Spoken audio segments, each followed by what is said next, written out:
Interrogations that were conducted in those captured. All the details so captured and so documented electronically or in written, one may ask, where are they? How does that help Nigeria? How do we understand who they are and their concept of oppression?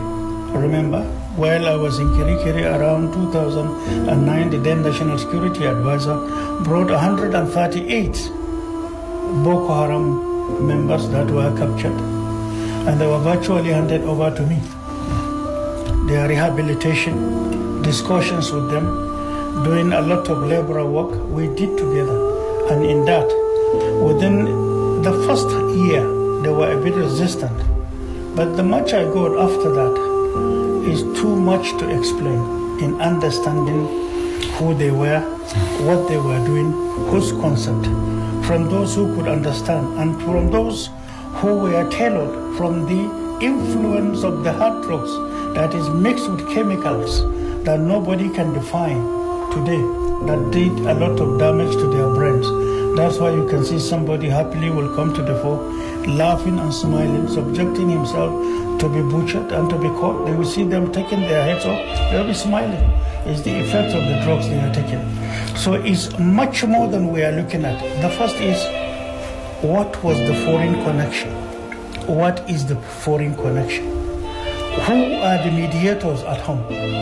Banks they use, source of logistics at home, including oil and feeding, direction as to what to do in bypassing and then containing and taking their targets.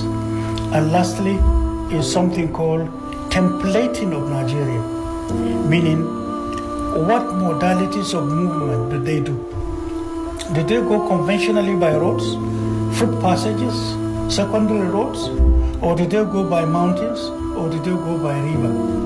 You see, once you are settled with insurgency, you should ask yourself too many questions. If they are bypassing your roads, and if some of them do, because if there are heavy arms, then they must go by road or foot passages or secondary roads. You may ask, do you have early warning system? Where were your toll gates? Why were these toll gates demolished? What can you do with toll gates? And lastly, where is Nigeria's national urban communication network? I stop here until you ask the second. All right, Francis, I think I will start with the issue of the rehabilitation of prisoners, including those who are terrorists. Now our prisons have, played host to them. Well, we're not playing correctional centers, but we are tracing it back to 1999 to date. A lot of them have been in the prisons, rehabilitated, like the Action Alliance